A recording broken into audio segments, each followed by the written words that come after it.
welcome to Nintendo Ninja News. I'm your host, Chris Tysis, and we're talking about Ninatic and the very, very stupid moves in Pokemon Go, which seems to be a running pattern here over the years of running Pokemon Go. As you know, it was a hugely successful when it first came out, but nowadays they're not running it very well, and this is to do with remote raids.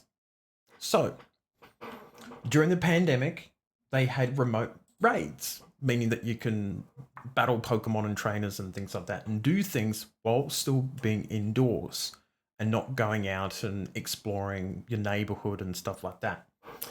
And this latest move is they will be increasing prices of the remote raids. So the price of the remote raid pass will now increase to 525 poker coins.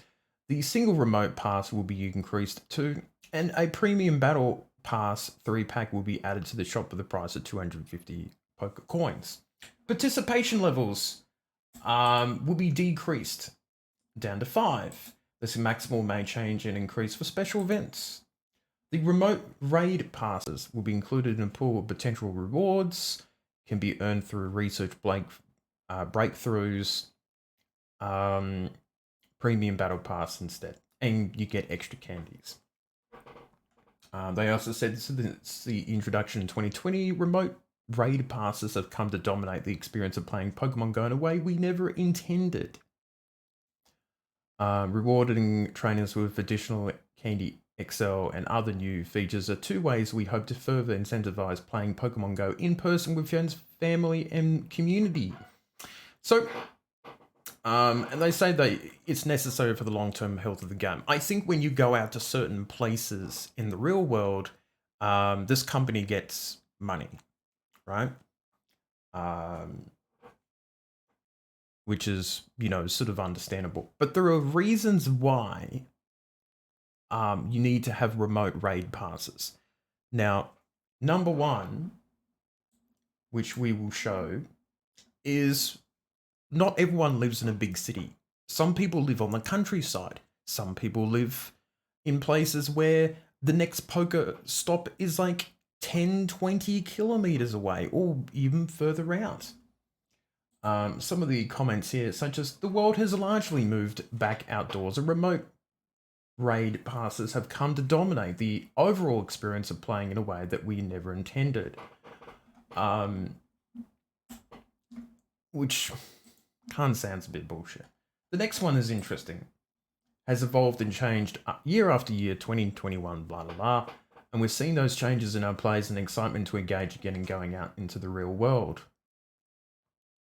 The timing is in part because, yes, we've debuted these new features like Elite Raids. We've been able to see the impact they've had, and that folks are excited, even if they remote raid, to also go out back into the real world. That's given us the knowledge and confidence that it's the right thing to do for the overall health of the game. So they seem to be extremely tone deaf about, people who, and the comment here in the right-hand section, which you can't see, but it says, the real world, T9, the company of Pokemon Go, are people who live in mega cities. Otherwise, the game can get borderline unplayable, which is true. That's very, very true. The other part is this one, which is interesting. How they affect the company financially. Of course, imposing a cap goes to show that this is not extracting more money, even through we are raising prices. What? That does not make any sense. You are making more money by doing this, by increasing the prices, which is really, really stupid. And you see the comment down here, me having to wait 2 weeks to get 50 coins from a gem because I live in the middle of fucking nowhere. Actual skill issue, my bad for wanting to take shortcut, little and basically, the data they collect and sell from players will offset remote pass losses. They don't care about people going out to play. They care about the free data that they get given, right? That's the whole gist of it.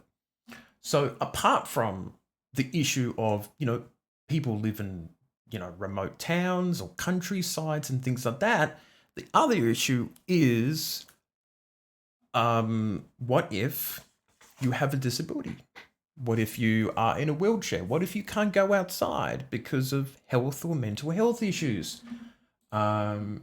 Stephen here, as you know, he is the man who runs Able Gamers, a well-known worldwide sort of community and sort of charity group that helps out with disabled gamers.